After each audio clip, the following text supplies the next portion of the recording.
Passionné de la médecine, bonjour, bienvenue dans ma chaîne, je suis Christophe Malo. Aujourd'hui nous allons parler de démarche et diagnostic devant une hémorragie au troisième trimestre de la grossesse.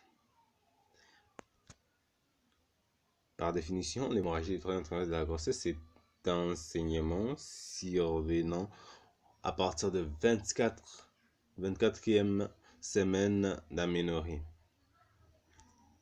Et devant cette hémorragie, à l'anamnèse, il faut d'abord chercher à savoir sa quantité. Et ça peut être une hémorragie minime, faite de sang noirâtre en cas de décollement prématuré du placenta normalement inséré, en abrégé DPPNI. Ça peut être une hémorragie abondante, faite de sang rouge en cas de placenta prévia, PPV. Ça peut aussi être, une hémorragie précédée de l'écoulement de liquide amniotique. En cas de l'hémorragie de Benkiser, une hémorragie couplée à un écoulement de liquide amniotique en cas de quoi? En cas d'accouchement prématuré inévitable. Et dans ces cas, il y a déjà rupture prématurée de membrane et la manœuvre de Tarnier est positive. Il faut demander à la dame si elle a des douleurs au niveau du bas-ventre, hypogastralgie. Et les caractères même de cette hypogastralgie et son intensité peut vous amener à un diagnostic. Vous pouvez avoir une hypogastralgie intense, sous forme de crampes.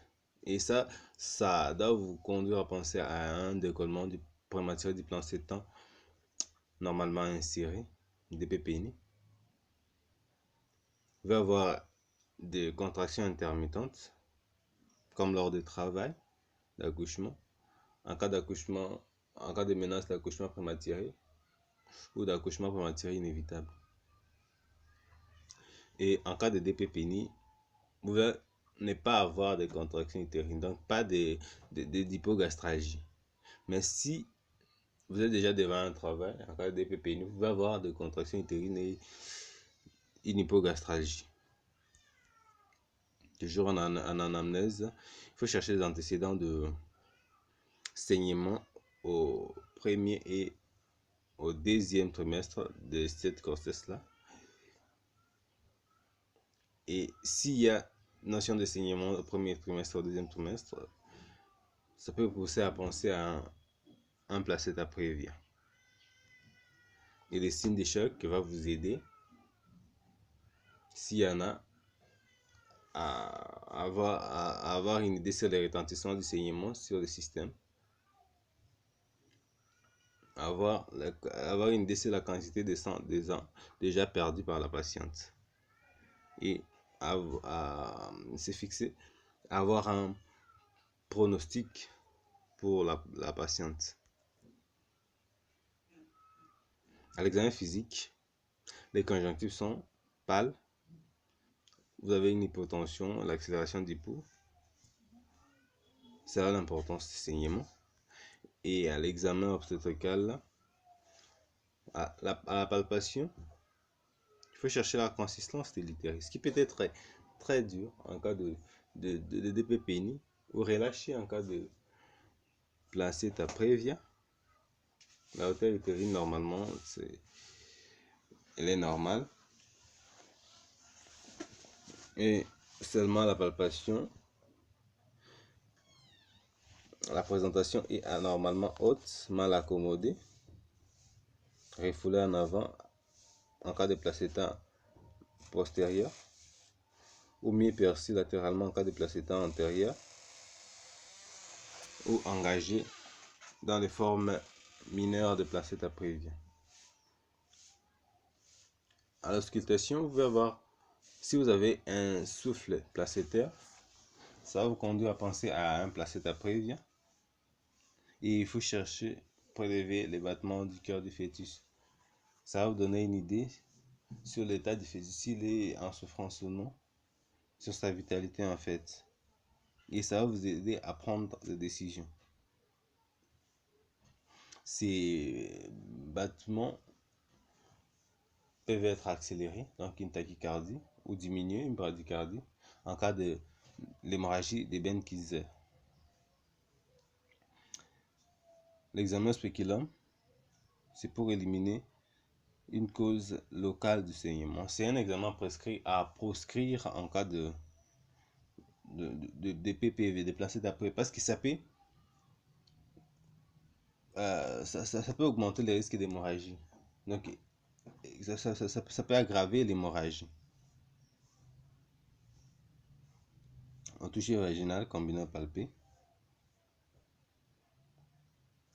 En cas de placenta prévia, à travers le cul-de-sac latéraux, vous pouvez rechercher les signes des mantellas et déterminer la longueur et le degré d'ouverture du col de l'utérus.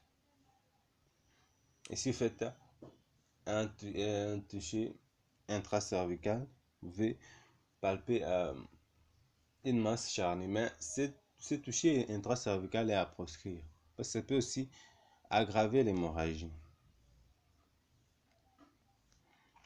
En cas de DPPNI, si le col est fermé, vous pouvez palper les segments inférieurs qui se radient, tendus, à cause de la contracture.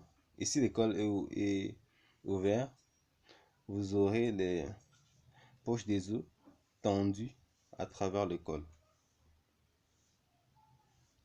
En cas de menace d'accouchement prématuré, le col est fermé ou ouvert, mais si c'est ouvert, ça ne dépasse pas 4 cm. En cas d'accouchement prématuré inévitable, le col est ouvert.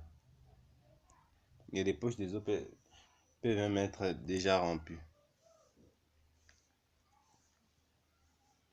À l'examen paraclinique, il faut faire l'échographie. Et cette échographie peut vous aider à affiner votre diagnostic et à avoir une décision, à avoir une idée aussi sur l'état du fœtus, sa vitalité.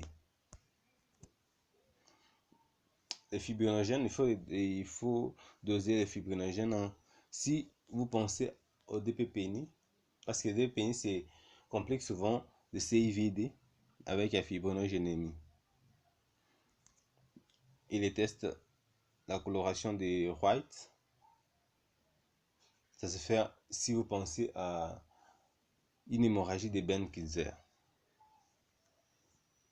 L'hémoglobine pour savoir le degré d'anémie causé par l'hémorragie, le temps de saignement et le temps de coagulation pour voir s'il n'y a pas de trouble de coagulation sous-jacente. La goutte épaisse dans les régions endémiques, parce que la malaria peut causer aussi des accouchements prématurés. Et comme diagnostic, il y a plusieurs diagnostics possibles. Entre autres, nous avons le placenta prévia, PPV,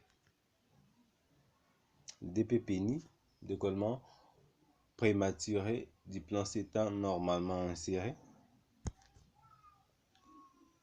Il peut y avoir des menaces d'accouchement prématuré, d'accouchement prématuré inévitable. On peut aussi avoir l'hémorragie d'Eben-Kieser.